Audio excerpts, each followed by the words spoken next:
Welcome to Voices in the Wilderness, conversations about church and leader health. Thank you so much for listening. We encourage you to keep the conversation going. Voices in the Wilderness is brought to you by Preparing for Amazement Ministries, where we empower and equip churches and leaders to create lasting and transformational health. Visit amazed15.org to learn more.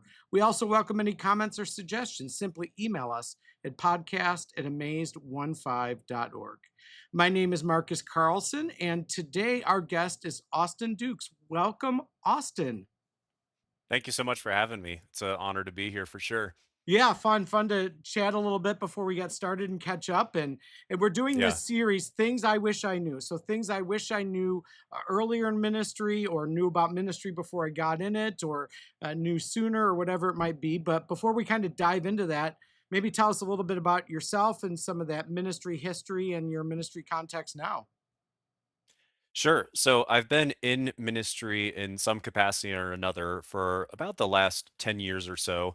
I started as a director of Christian education in the Lutheran Church, and I did that for about 7 years and learned a lot about doing ministry with youth, with young adults, and people. I actually transitioned out of I guess what you could call the traditional ministry field 2 years ago, and I entered into what I'm doing now as in my full-time ministry is I'm a hospice chaplain.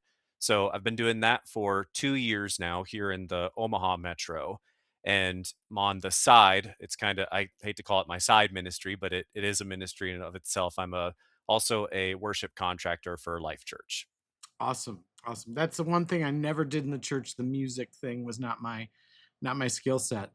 So, what are some of the things that, kind of after 10 years and in this season of life, what are some things in two very different ministries, like, suburban church youth Yeah. ministry and hospice ministry, two very different situations, very different audiences. What are some things that you wished you knew about ministry sooner? Yeah.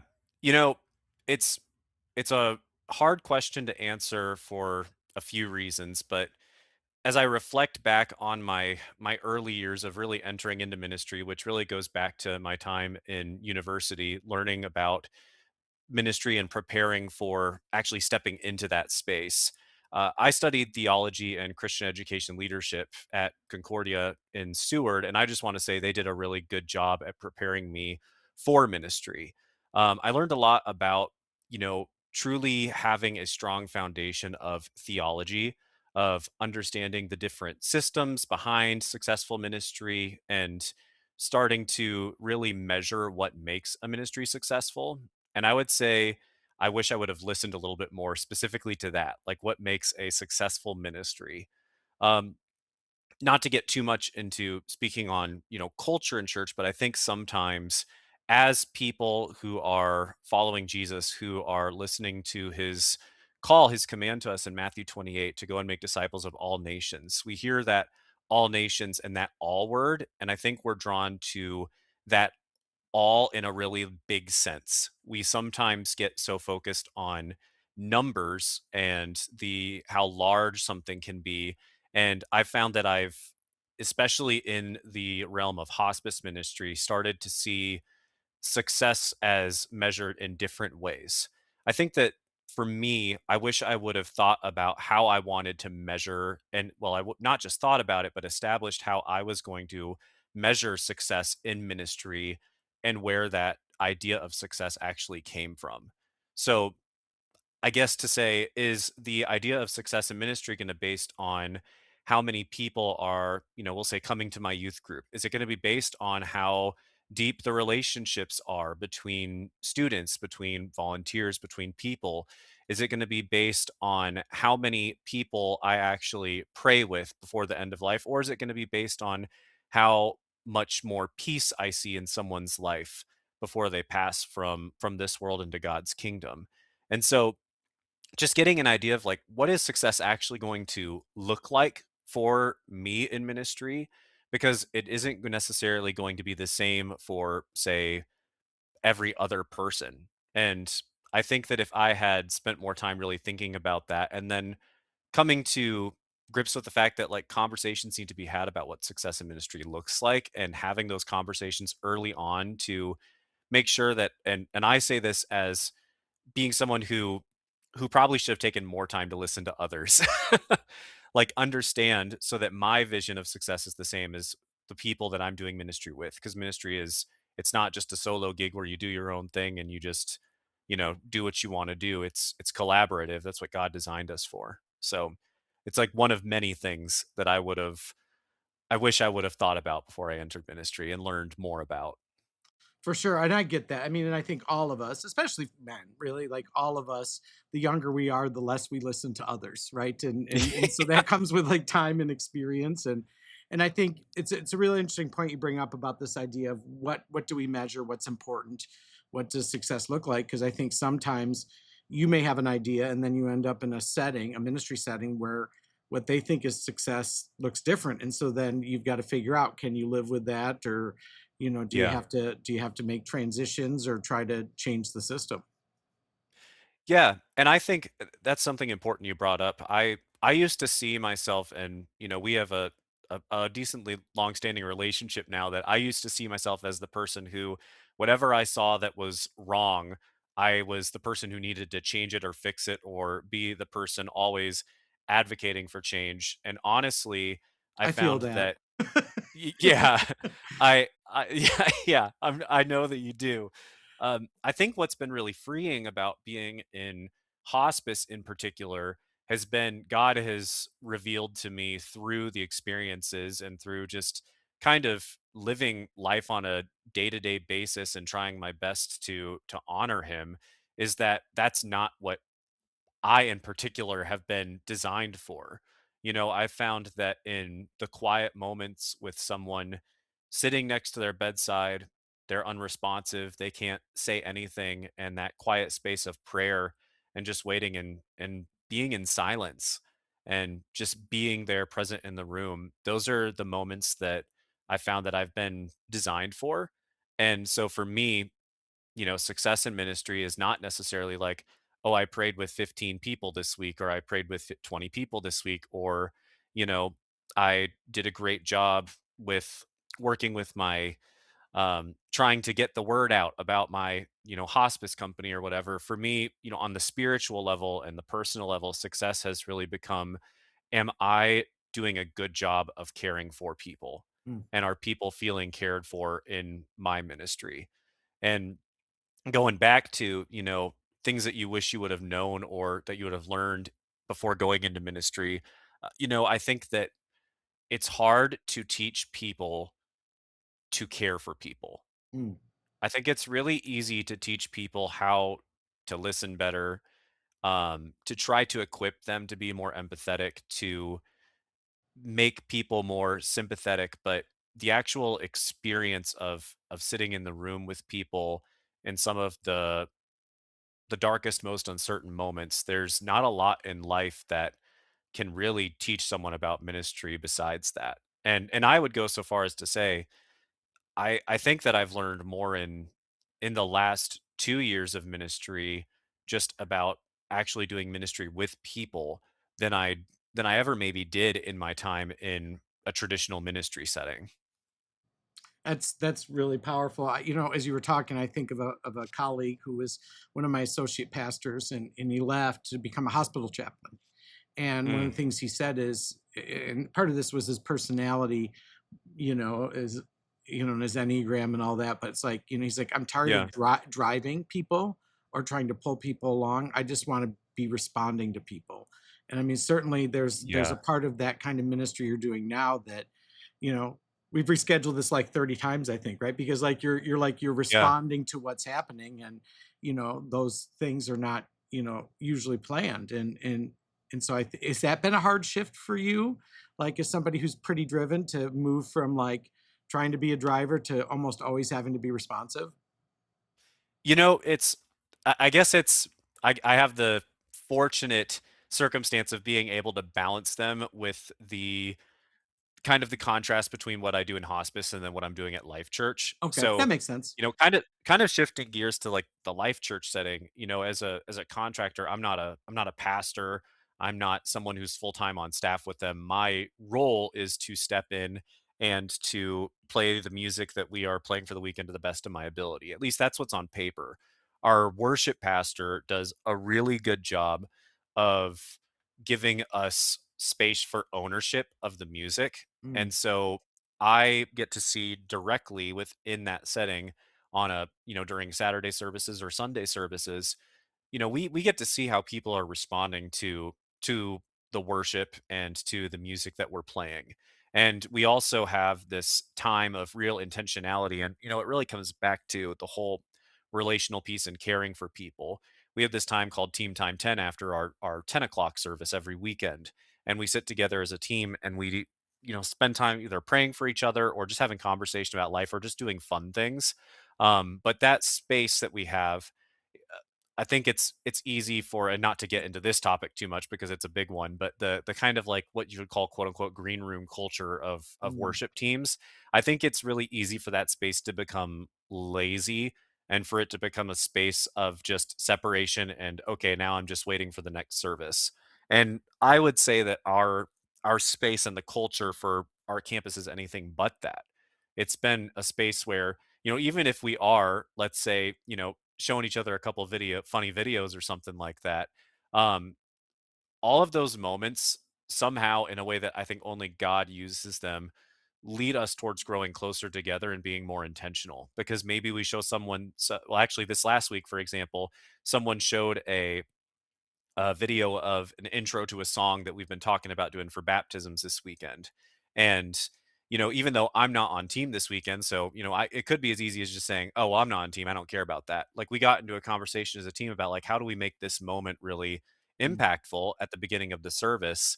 And not out of entertainment or out of trying to, create something artificial, but it really comes from a space of love for just worship music and the music that we're making. And whenever we pray as a team, and I can say this, I know I say this and you can only believe the words that I'm saying. You can take it at face value, right? I could be not being honest here, but and I think it's important to recognize that. But every time that we have a service, we always get together before we go out and we pray. And the common phrase, theme of that prayer is always, God, let this not be about the building, about the space, about the organization. Let this be about you. And may people encounter your presence more deeply in this space. And so that's been where that driven side of me really thrives is in that setting where we are trying to constantly improve. We're trying to do the best that we can. And Life Church talks a lot about this culture of excellence that I think they really do a good job of exemplifying that and encouraging that in, healthy ways. Um, but that's very different than the hospice world. The hospice world, it's, you know, I sit down with the family and, a lot of people, to kind of clarify, and this is a good opportunity, I guess, for a little education, hospice is not a place, it's a service. So when maybe some of your viewers are hearing the word hospice, they might be thinking that I'm sitting in a hospital caring for these people. But the reality is, I could probably count on one hand how many patients I've had in a hospital. Most of the time, as hospice providers, care workers, whether it be nurses, aides, everything in between, we're going into people's homes. Right. We're going where they already are. So it Lots could of be an driving. apartment. Yeah, a lot of driving. I've put 40,000 miles on my car since, October. So it is a lot of driving, but lots of prayer time too. That's really good stuff. But we go everywhere from apartments. I've been in, trailer parks. I've been in people's homes. I've been in independent living, assisted living facilities, kind of everything in between. But when you're bringing people onto service, you do what's called a spiritual assessment in the first 5 days of someone being admitted onto hospice. And in that assessment, you get a really good idea of what someone's spiritual needs are Mhm. and what they are. And when I say what their spiritual needs are, I mean what their needs are, not what I'm prescribing to them. And I think that's a big difference between traditional ministry Right. and hospice. Um, when I was doing, traditional ministry, a lot of it was, and I don't think there's anything wrong with this. I just want to clarify. I think it's good to have direction and drive and to be intentional. I think those are all important things when you are trying to develop and drive the mission of a ministry. But sometimes that model is not the healthiest way to approach caring for an Right. individual person. Right. And so, in the hospice world, I'm spending time with someone getting an idea of, what do you turn to as coping mechanisms? How do you connect with God? How important is prayer to you? How long, what church are you involved with? And it would be a whole other podcast to talk about how many people have been disconnected from their church from over 10 years and not heard anything from anyone at their church in that time period, and they were people who were super involved in all of this. Um, it's it's interesting to see how people perceive their needs, and recognizing that what they perceive as their needs, that is their need in that moment. I'm not coming in to try to tell them what they need to do, how they should change things. You need to, coming in and going, "Oh, you need to pray more. You need to just read your Bible more." It's like a lot of these people can't even read anymore. And so you're meeting them in a really vulnerable spot, and you're having to listen before anything else and just kind of process, who is this who is this image bearer that's right in front of me? Who is this Mm, child of God? What is their purpose right now? How do they see their purpose? You know, what's important to them? And then recognizing that, and then just being a person that embodies God's peace, that and to the best of your ability, embodies his compassion, and trying to be a vessel of that to them. There's a parable that's been really important to me in my ministry, and I'm really bad at quoting the actual verse and chapter that this is from, so you might do a better job than me on that. But there's the parable Jesus teaches about the king who has the subjects on his left and his right. mm, And he says to some of them, "Blessed are you. When I was hungry, you fed me. When I was in prison, you visited me. When I was naked, you clothed me. When I was sick, you visited me." And he tells them that they will inherit the kingdom of heaven. And then they say that, you know, when did we do these things for you, Lord? We never saw you in any of these situations. And he says to them, when you did these things for the least of these, you were doing them for me. And when you spend hours of your life, well, years now at this point, sitting with people who a lot of people don't want to be around, because we can be honest, in our culture, death is not something that people like to talk about or see.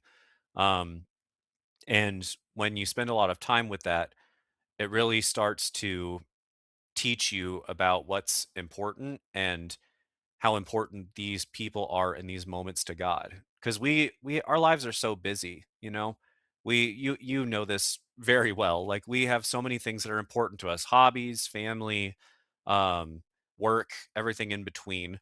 And we find ourselves so fixated on these things, but we forget that there are people, I can think of many that I'm serving right now, that their lives are lived in a bed, mhm. in four walls, with the only visitors being nurses and aides asking them if they're ready for their meds.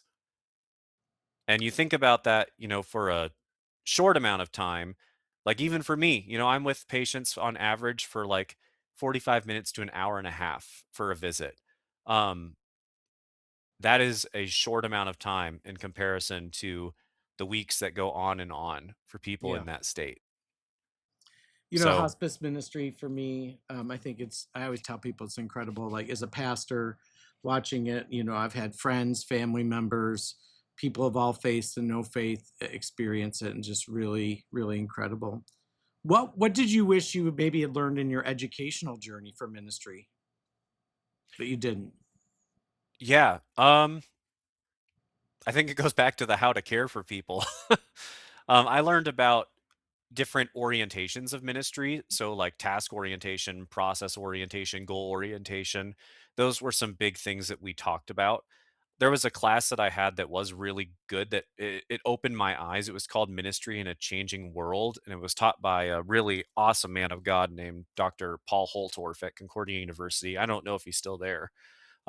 But it kind of opened my eyes to the the different experiences of people outside of kind of the, to be completely honest, more privileged experience that I had growing up. Even Right. in a, not, I grew up with divorced parents, but it was still, uh I still had food on my plate every night. I didn't have to worry about where things were coming from. And so I had that. But to go back to learning to care for people, even within, the traditional ministry model, like caring for volunteers. We were taught a lot about, like, making sure that there was like a favorite things list for volunteers, like what were the things they enjoyed, and making sure that you give them a little something for their efforts every once in a while, but like actually caring for them, like sitting with them when a family member died, or when a loved one had an unexpected sickness come up, Mm. that completely changed their lives. And then learning how to pause and be willing to stop whatever you're doing with your ministry, like the goals and all of that, being willing to actually like put that on pause and sit with a person.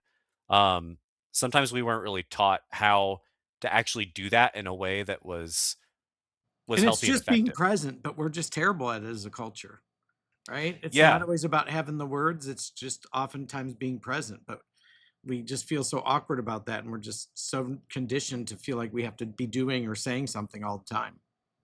yeah, yeah. On that topic, I remember as part of my education, we were required to take there were a couple of different course options, but one of them that I chose was Psychology 101. And our actual final of that class was we had to sit down with another one of our peers from the class and have, I think it was like a 15 or 20-minute conversation with them, where we put all the skills we learned about just counseling in general into practice with that person. Huh, And it was really cool after that experience, looking back on it, like, that final had so much impact on what I'm doing right now. So I look back and I'm like, "Man, I wish I could have done that, like, 15 or 20 times in college." Like, for sure. I wish that my practicum would have had more of that. I wish that and there probably was some of it, and I probably just, to be completely honest, neglected some of it because I was not the best student. But, I looking back, I wish I would have taken that more seriously. But also I wish that there would have been more of that, of just caring for people and learning what actual care looks like. Awesome. Lastly, what would you tell your younger self about ministry? If there's something you haven't mentioned or something that you think, man, I would have told my, 25-year-old self this. Anything come to mind? Yeah. One thing in particular, just from Romans 8, that God works all things together for good for those who love God and are called according to his purpose. I, when I entered into ministry, I had a very straightforward and narrow view of what I wanted to do in ministry. I, I'm going to be a little vulnerable here. I think that when I got into ministry, I was like, I want to eventually be the pastor of my own church. I want to have, you know, a team that is pursuing God, and to be very blunt, in the way that I think that Right. you should be pursuing God. And it was very prescriptive, and it was very narrow-minded and very, very selfish. And I think that God used a lot of my experiences in ministry, putting people who were going through really rough stuff, right in my path, to really humble me and kind of, shift my perspective when it came to what was actually going to be successful for me versus what I wanted. Um, what I wanted was not really ministry. It was a really healthy program. It was to do well according to the structure that kind of had been prescribed to me about ministry. Like, I had always heard, ministry is not about the numbers, but the numbers reflect how good the ministry is doing. And those were things that, yeah, I I heard a lot. I If you didn't And I'm hear not in the audio, I rolled my eyes. Yeah. oh, I saw. Well, I know, it's in case people aren't watching, sometimes my Yeah. eye roll's not loud enough. Yeah. Yeah, it was, I can vouch, it was significant. I thought they were gonna fly right out of his head for a second there. But, I think that it depends on what you find God guiding you towards. I hesitate to say, like, what God is revealing to you, because I have found that just by living life as I normally would, by just trying to embody what Christ taught, mercy, compassion, peace, empathy especially, that has caused me to have a much more different perspective on ministry, and I wish I would have led with that more early on. I wish that I would have just sat and listened a bit more. Um, I wish I wouldn't have been so fixated on everything that was wrong with the church and more fixated on what God was putting in front of me to care for in the first place. And care, I know I've talked about care quite a bit, but care is really what it comes down to. For You sure. know, what what if I was to tell myself, see myself in ministry like at college, all of that, um I would honestly ask myself, what does God want you to care about? Mm. And I think that would have shifted my perspective quite a bit. But I'm also really grateful. I'm grateful that I, quite frankly, wasn't the best church worker. I'm glad that I wasn't that because it put me in the position that I'm in now, and it reformed my perspective on following Jesus and, ministry. So it's been very, very eye opening, and it's been very, very fulfilling to have God reshape me into what He had designed me for. That's awesome. Yeah, and as you've been talking, I just the one thing I think of is that there's a fine line between having a compelling kingdom-oriented vision and trying to build your own kingdom. And I think that Yeah, that line in churches is very, very fuzzy and very fine these days. So, and I think that's why doing things like hospice and CPE and those other things become so important because of yeah. that humility and getting into the human side of things is just it's absolutely fascinating. So I really appreciate what you've shared today. Like that's a lot of really good deep stuff. Oh, well, thanks. Yeah. I've got a lot to learn still. So, I'll see what I have to tell myself from way back then in another 5 or 10 years. Yeah, I learn something new every day, even if I don't want to. Yeah, Yeah. exactly. Well, awesome, Austin. Thanks so much for being here. Thanks for your important ministry in a season of life where people often get forgotten because we don't know what to do with them. And so thank you for that. Yeah, it's an honor. Well, then thank you for all you do. These kind of conversations are great, and I hope that whoever's listening learned at least one thing from it. Yeah, we'll keep them going. Thank you so much for listening. We encourage you to keep the conversation going. Voices in the Wilderness is brought to you by Preparing for Amazement Ministries, where we empower and equip churches and leaders to create lasting and transformational health. Visit amazed15.org to learn more. We welcome any comments or suggestions. Simply email us at podcast@amazed15.org.